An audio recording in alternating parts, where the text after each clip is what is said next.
नमस्कार. अतिवृष्टी व पूर परिस्थितीमुळं बाधित शेतकरी जे मागील 2 महिन्यापासून मदतीची प्रतीक्षा करत आहेत. पात्र यादीत नाव असून सुद्धा त्यांना मदत मिळाली नाहीये. असे बरेच सारे शेतकरी आहेत, बऱ्याच साऱ्या मंडळ तालुक्यामधनं, की ज्यांचं नुकसान झालेलं आहे. पात्र यादीत नाव आहे, पीके नंबर आहे, परंतु मदत मिळाली नाहीये.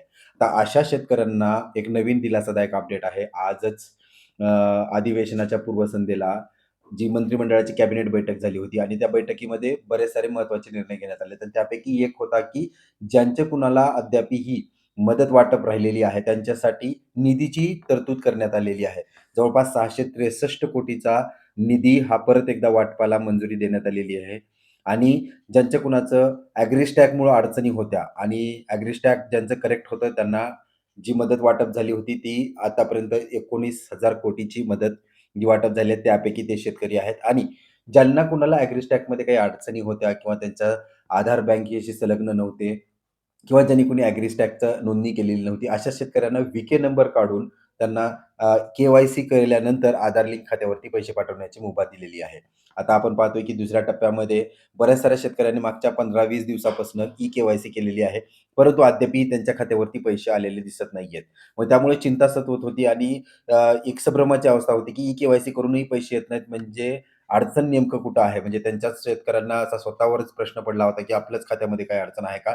तर ती तसं नसून जी दुसऱ्या टप्प्यातली जी निधी होता, त्याच्या निधीची वाटपही सुरू झालेलं नव्हतं किंवा निधीची मंजुरी थोडक्यात सांगायचं झालं तर मंजुरी मिळाली नव्हती. तर आज जी काही ती 663 कोटीची जी मंजुरी मिळालेली आहे दुसऱ्या टप्प्यामध्ये, आता मदत व पुनर्वसन विभागामार्फत ह्याचं वाटप हे उद्यापासून सुरू होईल. म्हणजेच ज्यांनी कुणी ई-के-वाय-सी केलेली आहे, विके नंबरच्याद्वारे सी-एस-सी केंद्रावरती जाऊन किंवा बायोमेट्रिक किंवा मोबाईलच्याद्वारे आता त्यांना 8 तारखेच्या नंतर म्हणजे 8 डिसेंबरच्या नंतर पुढे येणाऱ्या 8 दिवसात तुम्हाला मदत ही मिळू शकते. जे काही आकडे तुमचे होते, कुणाला 8,500 आहे, कुणाला 16,000 आहे, 17,000 आहे. तुमचे क्षेत्र जेवढं बाधित आहे त्या प्रमाणात तुम्हाला मदत ही मिळणार आहे.